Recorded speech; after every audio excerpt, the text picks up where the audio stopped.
Welcome to Momma-Sota, the podcast where we dive headfirst into the beautiful mess of motherhood. I'm your host, Monica Eichmann, and I'm here to keep it real.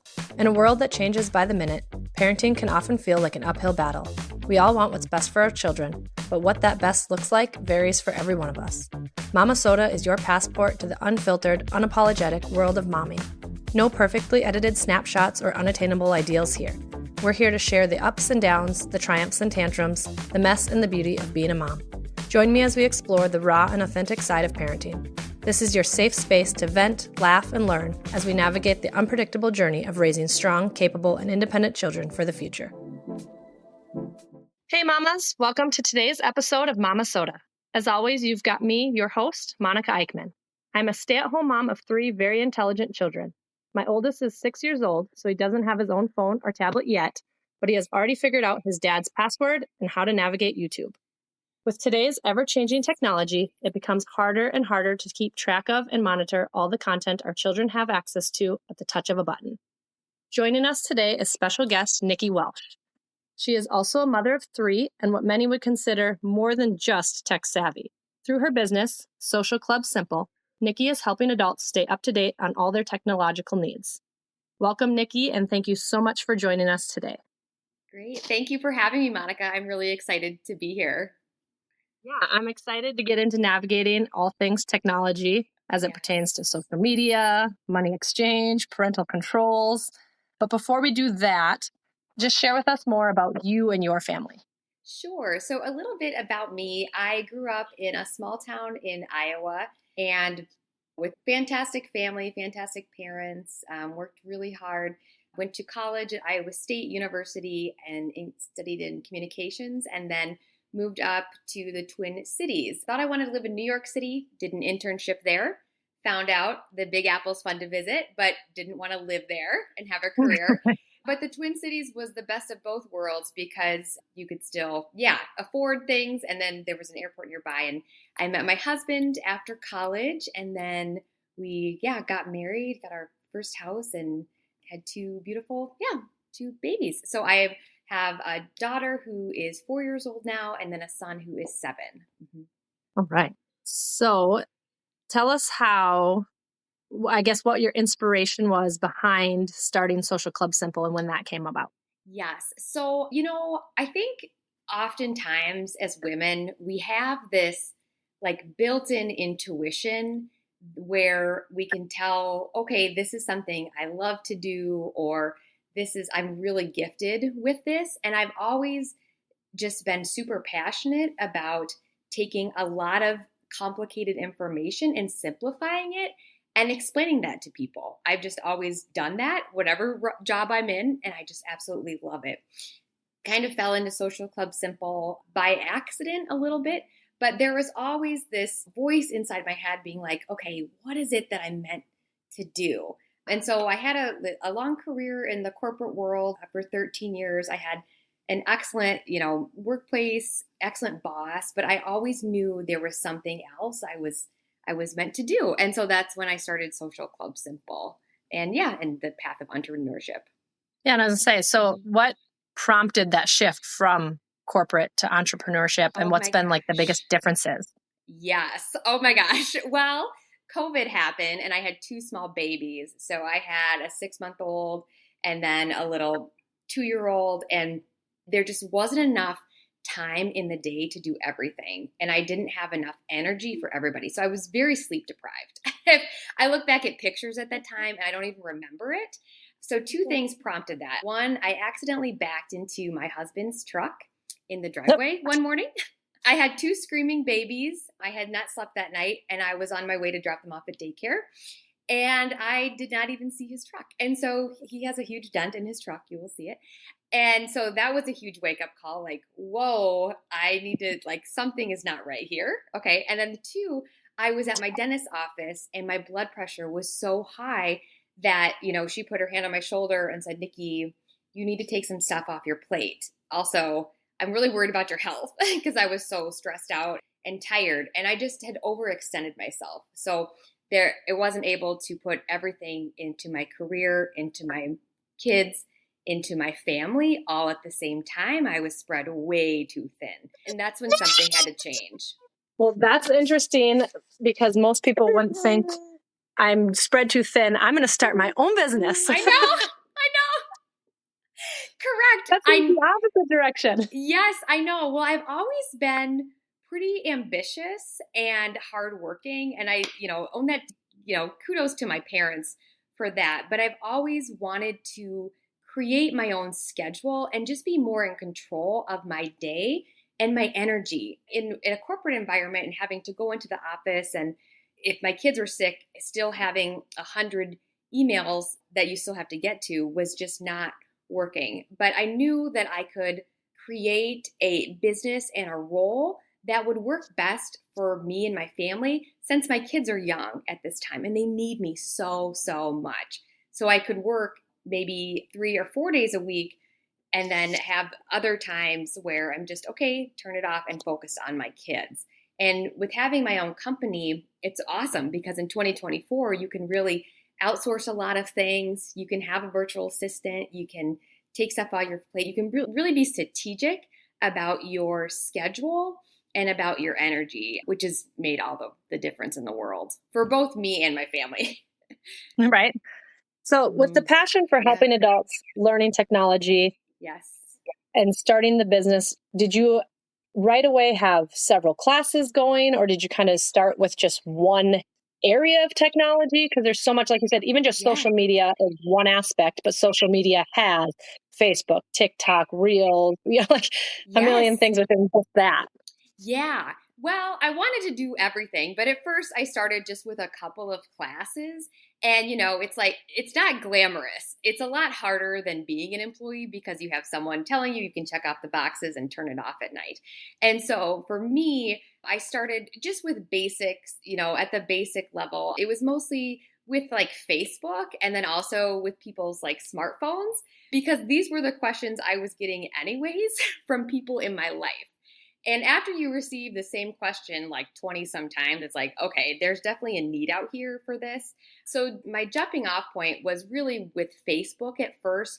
But from there, over the years, I've just built on other key areas that have really big pain points with practical technology. So these are like basic classes that anybody can take, and they're 1 hour. So it's quick because, we're busy as an adult, and we want we don't want to sound dumb. We want to just tell me what I need to know. And so that's how we, structured the workshops. So what would you say then would be one of those most common questions or challenges you get from adults with their technology? Yeah, I think the most common question I get from adults is that they're really overwhelmed when it comes to cell phones and their kids. So and just questions in that area, that's probably the most common thing I get, even with grandparents, and then it's with their grandkids. So questions can be like, okay, if my kid has a tablet, how do I monitor that? Or, what happens when my kid is 15 and has a phone? How do I make sure he knows how to use it safely? So there's a myriad of things with that. But really, that's kind of been the linchpin, is with trying to navigate and keep your kid safe with technology, because we didn't grow up with having a phone per se. So it's really the first time in history we're dealing with this kind of change. Yeah, I was going to say, my first cell phone experience, I was in high school, flip phone that I shared with my sister. Yes. The real use was to call when we were done with sports, paid 10 cents per text or something like that. Yes. Crazy. Could you imagine the bills if we paid 10 cents per text? Oh, I know. And then versus today, where I hear, a kid say, okay, Mom, what age do I get my phone? And then they think, oh, you just automatically get it when you turn an age. My 6-year-old is asking me that already. Yes. Have you got that with your 7-year-old? Oh, yes. He's in first grade, and you bet it's a topic, and he's asking for a smartwatch and things like that too. So it's hard. And I love to help and be a quick resource, but also have practical conversations about it. So it's you don't have to take an 8-hour training. You can just listen to this, maybe while you're driving in your car or carpooling your kids to school. And then you can just feel a little bit more empowered, and you can help them. Yeah. So I was going to say, one of those classes you offer is called Cell Phones and Parenting. Mm-hmm. Now, with that, is there a difference, or because my husband's an iPhone user and I'm an Android user, Yes. and that's a sticking point in our house, but even I can't hardly like get on his phone because I'm like, where are the buttons? What's going on? Yes. But with your class, does it address both sides of things? Is it? Oh, yes. Oh, yes. And I've done so much research on both phones, both companies. We address both phones as well. I use Android, and there's a reason behind that. And so Android is safer they have better parental controls on there, and they're just more supportive of parents and also third-party apps monitoring what their kids do. iPhone, not so much. I'm not a big fan of them. And they do not like third-party apps who monitor like teenage text messages, look out for keywords and things like that. The laws haven't really caught up yet with the technology companies. It's coming, but not to like, I don't know, like 5 or 6 years from now. And so for now, you bet I use Android. That is much safer than an iPhone. But we talk more about that in the class. Mm-hmm. Awesome. This will definitely be one of those ha-has to my husband. Yes. Yeah, for sure. So what would you say with just in general, keeping kids safe on their cell phones, some practical tips for parents and how to navigate the conversations of technology with their kids, and just in a way that kind of lets them know, like, it's for your own good. I'm on your own team, but without being that, overbearing parent. Yes. Yes. And this is hard. There's a lot of psychology that goes into it as well. So, and I meet with, top psychologists in the country, law enforcement, and kind of bring this all together. But I think the number one tip that I have for you, Monica, and then just also parents out there, is that it's our responsibility to teach them these healthy technology habits. Most adults don't even have healthy technology habits, let's be honest. So it's our responsibility as parents to help teach them that. And the number one thing we can do is help teach our kids in conversations and by example, is that they're really going to they're going to see adversity with like in communications with other kids. And it might be through like Snapchat messages, TikTok messages, text messages, any form of communication on there. But they need to know that anytime someone sends them something that doesn't make them feel good, whether it's a message, photo, something that's inappropriate, or just some, bullying, they shouldn't be saying that, your kid can totally block that other kid. They do not need permission. I don't care, especially if your kid is really nice, a high achiever, gets great grades. Something that we're seeing today is kids thinking that they have to respond to everything or like be nice to everybody. That is not the case. So we're dealing with a lot of bullying and just unwanted communication that takes place. And the majority of parents, like, you're never going to see this as a parent. Your kid is not going to come and say, oh, mommy, so-and-so said this to me. It happens in a matter of seconds. It's really fast. But having a conversation with your son and saying, hey, buddy, if anyone ever says anything to you and it doesn't make you feel good on your phone, it's okay. You can block them. You can delete, unfriend, and block them. Because that person, it has nothing to do with you. They'll go find somebody else to bully. Hurt people will hurt people. But you are the equivalent of the people you surround yourself with. And you're a flame. And there's going to be friends and people in your life who support you and keep your flame up. And there's people in your life who want to put your flame down. And that kid's just trying to put your flame down. And oftentimes it's going to be people that they're close with. It could be a best friend. We just had a kid. This happened. Parents had no idea this was happening. It was his cousin. But just having that conversation, and just, it's casual. We're parenting for the long game, remember. But just at dinner time, just saying, bud, no one should talk to you. No one has permission to talk to you that way ever. I don't care how old you are, and you can block them. You don't need to tell them an explanation. Don't worry about hurt feelings. They'll get over it. They'll find somebody else to pick on. And that's what I was going to say. I like that it's a one solution to all of it. You don't need to defend yourself. It's not like, well, what if they say this? What should I say? What about if they say this? What should I say? No. You say nothing. You just hit block and you're done. Yes. And they'll use this for the rest of their life. So even if they get in a workplace environment, they're getting an internship, anything like that, it's going to keep them out of hot water because you don't respond to that person. And also, too, nothing on your phone is private. Okay. Everyone, like even adults need to learn this. Okay.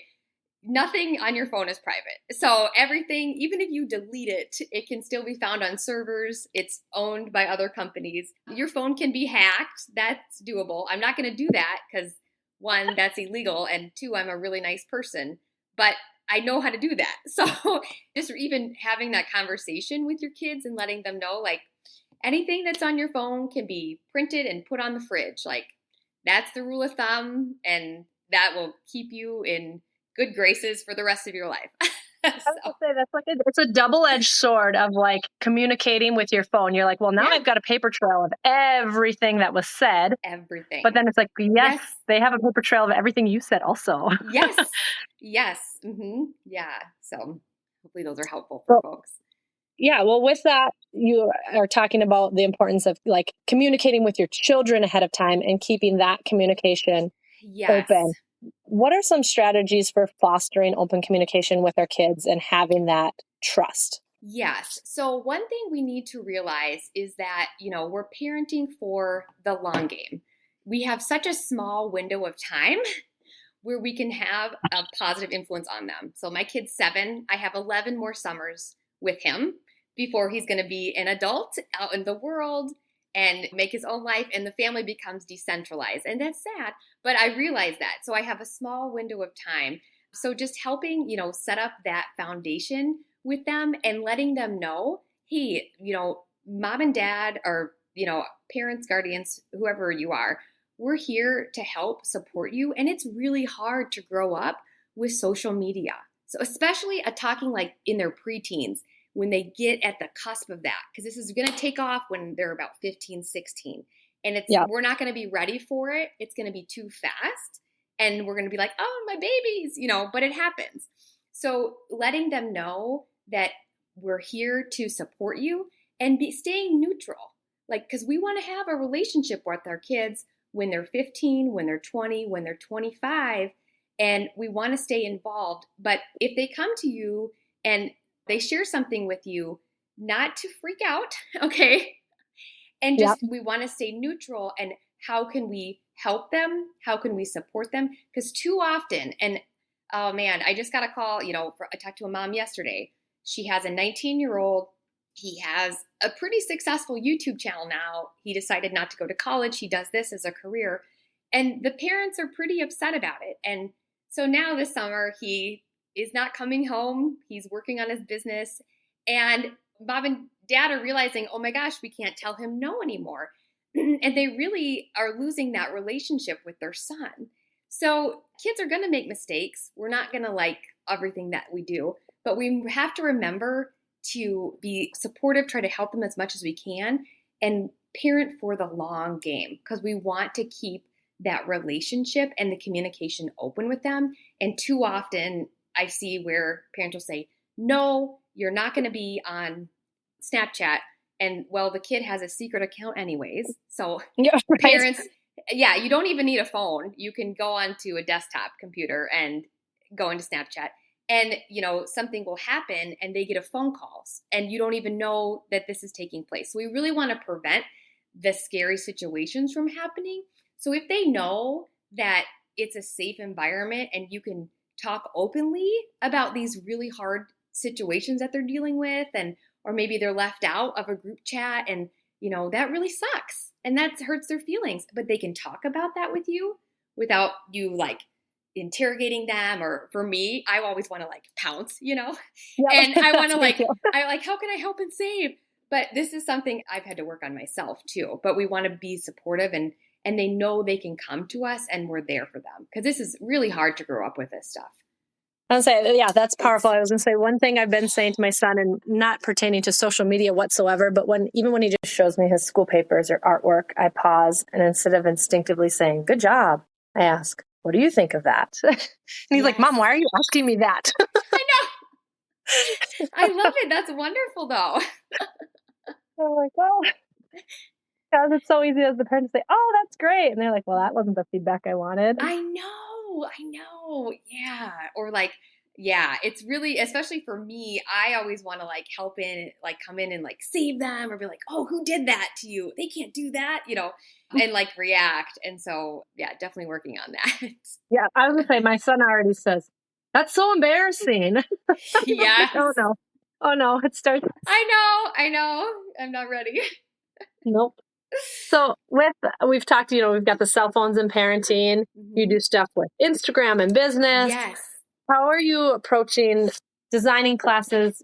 I know you said they're quick 1 hour, but to make them practical and engaging and most beneficial, I guess, for us to use and learn from. Yes. So I take a lot of training on my end, very expensive training.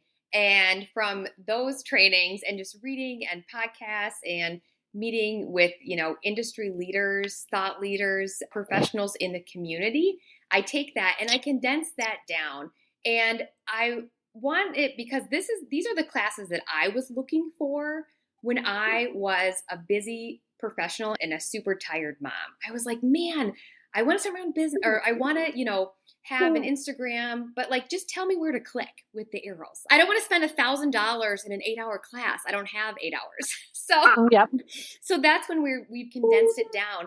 And also I think about it too, where I try to make them very fun. So like if we were going to have coffee at your kitchen table, Monica, you would be like, these are the questions you would ask me. And so just making it really practical with everyday life situations, I think is great. Because most training, oh my gosh, it can be so boring. And so we try to do the opposite of that and make it fun, engaging, but then just so that you can use it. Yeah. And I would say, so are the design classes, are they done more one-on-one? Are they done online? Yeah. So they're done live online. And then coming up, we have had requests though for more classes that are on demand and that come with like training materials. So like you can print out a workbook, take notes if you want, have a kind of a reference guide.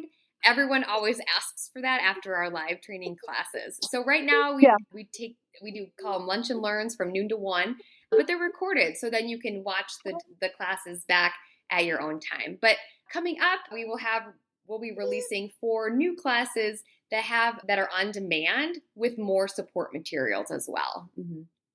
So how does that work with like, you're going through something and I've got a question on something, like, how does the interaction happen there, I guess? Yeah, it's extremely interactive. I know most of the times when you take a class, you will take more than one from me. I love to get to know the students. I will, you go on the screen, I welcome you in. It's virtual, but it's very interactive. So we utilize the chat. You can also ask questions too. And I always stay on after the class because sometimes you don't want to like maybe ask a really specific one in there. If you do need more time than just a couple of minutes, then you can book an individual coaching session, which a lot of families like to do that too. Or maybe if you're like if you have a question, a lot of executives and CEOs do this with me. They don't want to take a class. They just book a coaching session with me so that they don't have to ask questions in front of other people and maybe seem stupid. And I'm like, oh my gosh, I just did training with a brain surgeon. I'm not even kidding. A little brain surgeon. And I'm like, dude, I almost failed out of math, because I wasn't very good in school. But when it comes to practical applications, I'm very good with technology and I'm good with real world math, but I feel like that would be me, the one-on-one session. I'd be like, okay, yes, I am in my Android store. Yes. Tell me which app to search for. And then I'd be like, screen share. Does it look like this? Yeah. And also too, each family dynamic is so different. So in the classes, especially with cell phones and parenting, I want to empower parents for tools for their toolbox, but I understand that you're not going to use everything and you need to use what works best for your family. Mm-hmm. Yeah. So with obviously you're doing your own business, you have a lot of design, like you said, research, training that goes into that. Balancing that with motherhood. I know you said your oldest is in first grade, but are you at home still with your youngest then? Yes, I am for 2 days a week. She goes to preschool 3 days a week during the day which has been helpful to balance that out. But I would say there's still so much I want to do for the company and to serve our clients and students, but I'm not going full force because I am showing up for my family with just my energy, whether that's, when my daughter's home the 2 days a week, or, my son gets done with school at 2:30. It's pretty early in the day. Yep. And so just being able to parent, that takes a lot of energy, a lot of me. And so I'm not, going like super hard with the business. I'm able to just do that 3 days a week.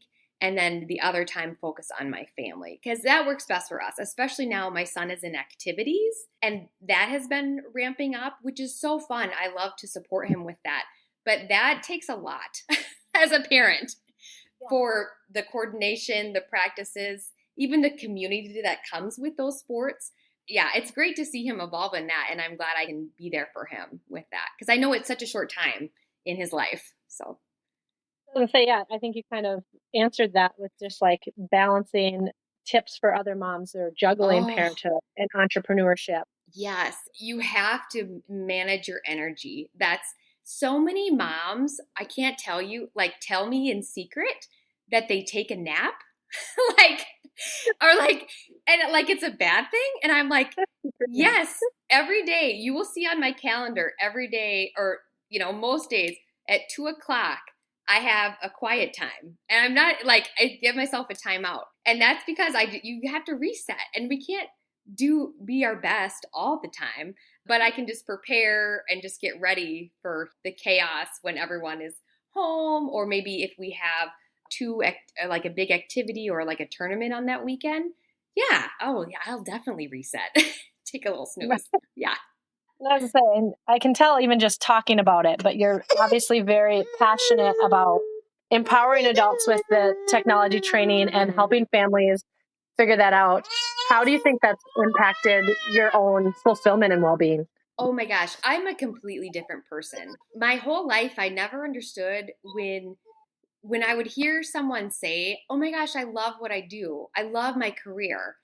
And I would look at them like they were from a different planet, because I was like, "You don't cry in your car?" Like, what? That's not normal. I just thought like, everyone is always this stressed out. But I realized, now finding this, that it's, I have to like set a timer for myself to stop working, or, just when you make that positive impact, or I get an email from, that parent who's like, "Oh my gosh, this changed our lives."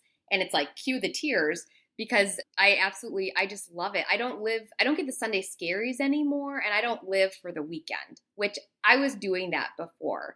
And I don't think that was probably the best example for anybody. So now it's a lot better, and you can feel it in like the household too, which I really like. That's a powerful message for all mothers to hear, whether you're, like you said, in a corporate job, working your 9 to 5, full-time stay-at-home mom, entrepreneurship, is that there's something out there that you are passionate about. Yes. And if you can find a way to work that into your daily career and not just your side hobby. Yep. Yeah. And also too, another thing I just hear from women, they're like, "Oh, Nickie, how did you do it?" And I'm like, well, you don't have to have permission from anybody. And you don't have to tell anybody. So you don't have to make an announcement to your parents. You don't have to tell your friends. You can do anything that you want as an adult. And so often I think we're looking for validation, or, this like unloving support from people in our life. And most of the time, they're not going to understand, because they're not you, and we're all unique, But and it's okay to fail too. Like, I've failed at so many different things. Like, my friends are probably like, "Oh, what is she doing now?" And that's okay. But you don't have to like get anybody's permission. You can, or if you want to go back, to med school, or if you want to go, I know someone like who's going to law school, and she's almost 50, and it's like awesome. Like, today in 2024, it's pretty incredible, because you can really do anything that you would like. And if that's passionate for you, then like go for it. Yeah. And I would say with that, just like you said, you've done many different things, and then different projects and experiences within the technological space. Mhm. Is there any particular project that just really is memorable or stands out for you? Oh my gosh. Yeah. So I have a folder saved every time I get an email from a student where they've maybe tried something new or they've, had a conversation with their kids and they're like, "Oh my gosh, I had no idea this was happening." So one that really stands out is it was from a dad, and one of the suggestions in my class that I have is, especially with older teenagers, giving them an experience like a family vacation for like a couple days where you just don't have the internet and just see how it goes. And so they went to the Boundary Waters, and they have a 17-year-old, and on the way up, all of a sudden he just started like crying uncontrollably.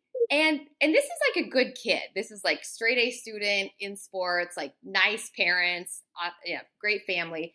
And they were like, "Honey, what is wrong?"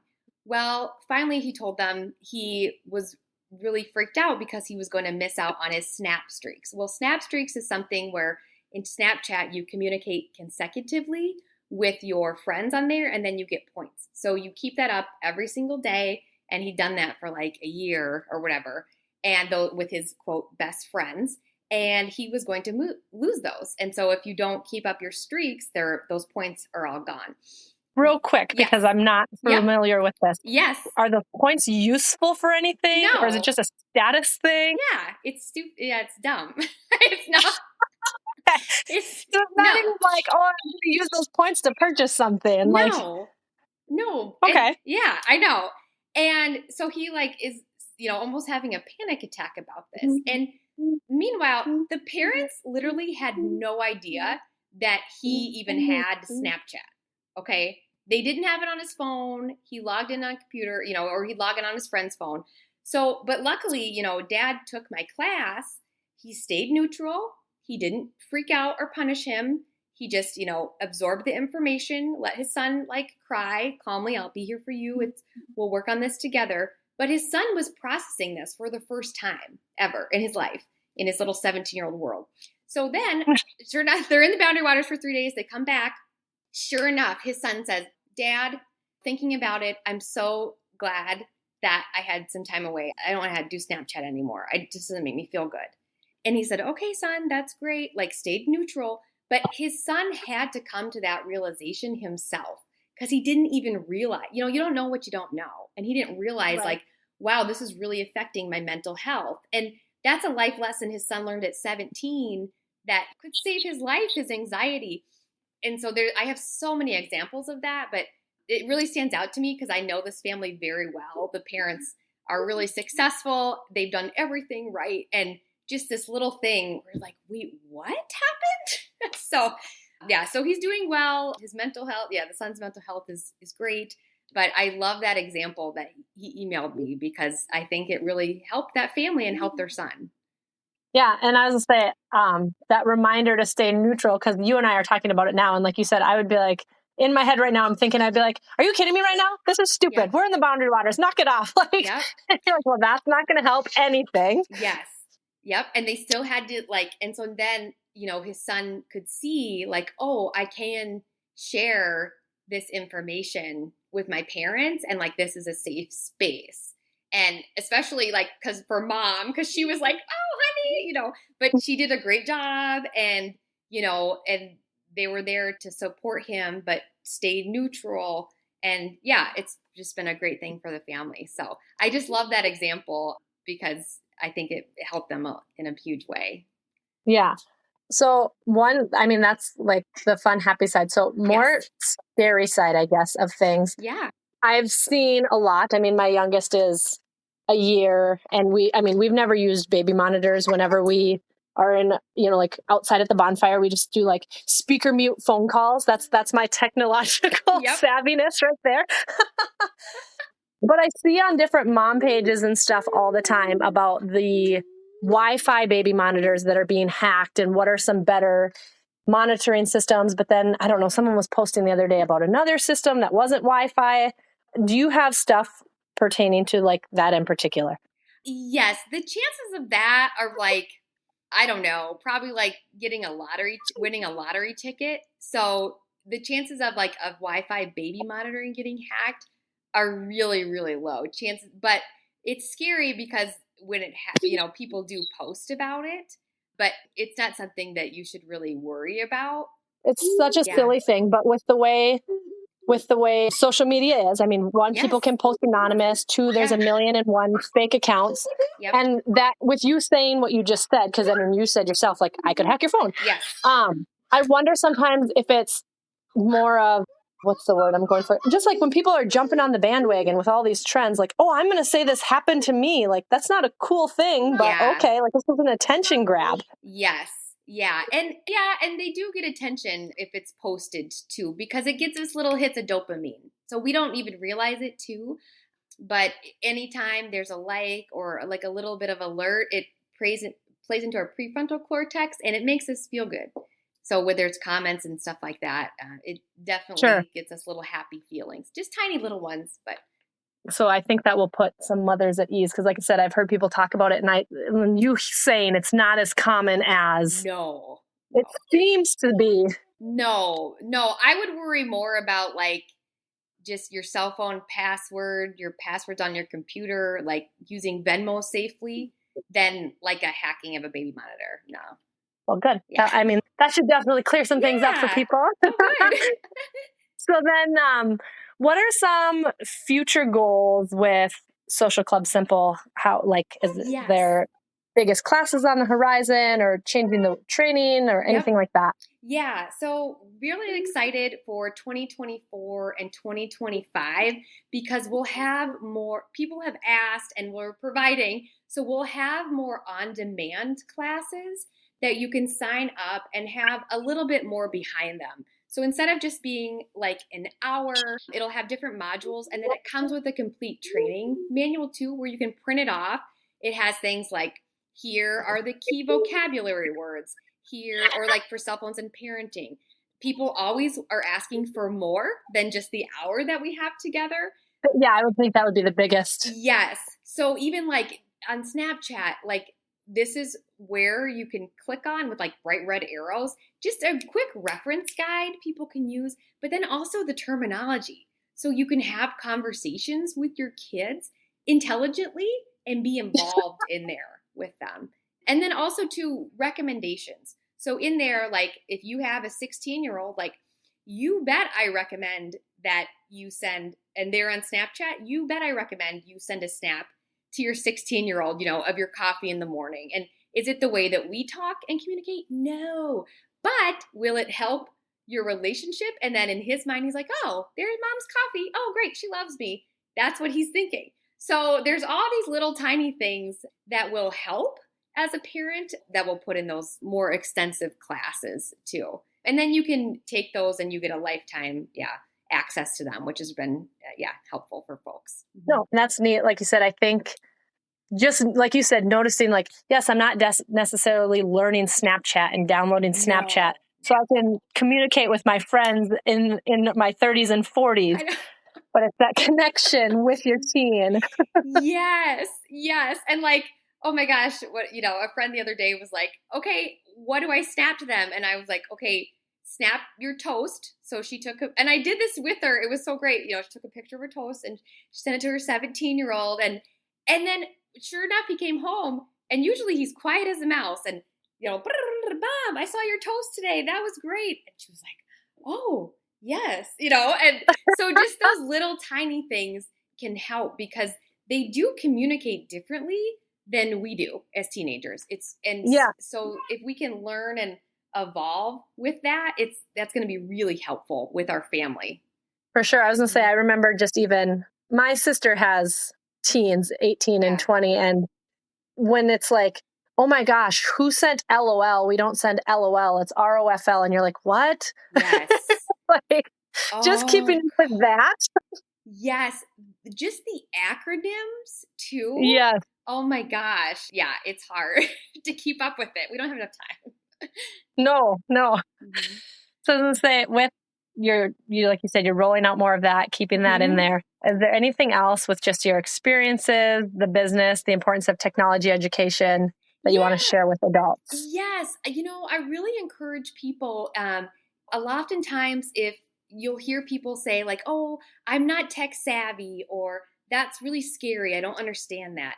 And if, none of us are born with this knowledge. We need to remember that. And so there's a book, it's called Everything is Figure Outable by Maria Forleo. I love that book because you can learn about anything and get a better understanding of it. It doesn't have to be scary, or it doesn't have to be this far-fetched thing, but just empower yourself with that. And today we have access to so much great information, whether it's like through a podcast or even, like when we had a lot of trouble with my daughter sleeping at night. I was like, oh my gosh, do I need a sleep specialist? And it's like, well, I listened to a podcast, I read a book, and we were able to kind of navigate with that. So I think I want to encourage people to keep on learning, keep on growing. And then lastly, just, especially within your families, keep the communication open, because we don't want to just say, oh, well, they're teenagers, they have a phone, that's okay. That is like the most dangerous thing. We want to be able to have that relationship with our kids and let them know we're here to help them. And there's some little small tips we can do to help keep them safe. And they'll use that healthy technology foundation for the rest of their life, hopefully, too.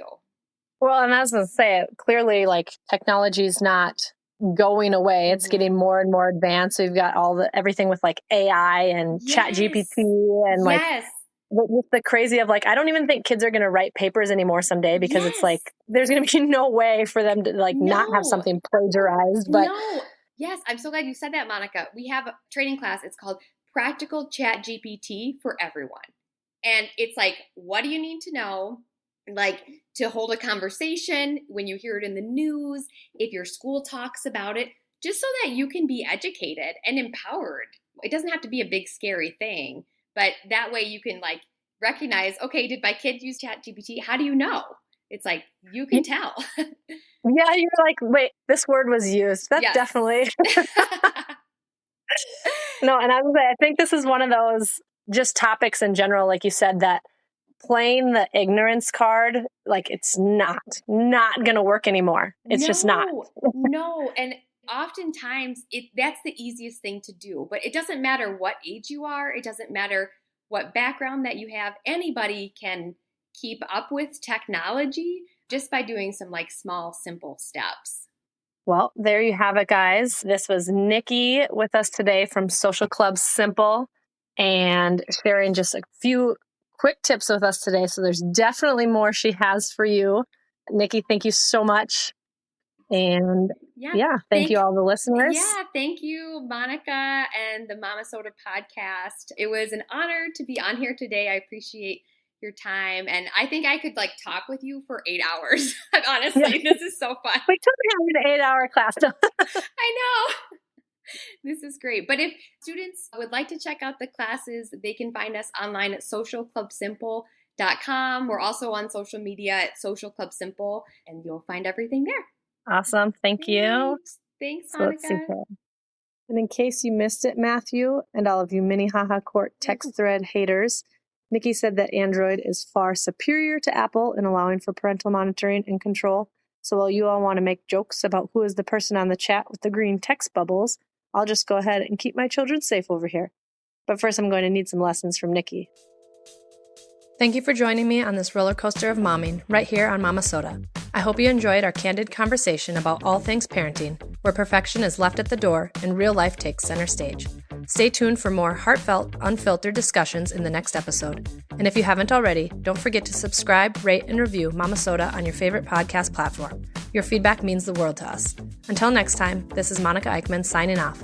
Keep rocking that mom life, and remember, you've got this.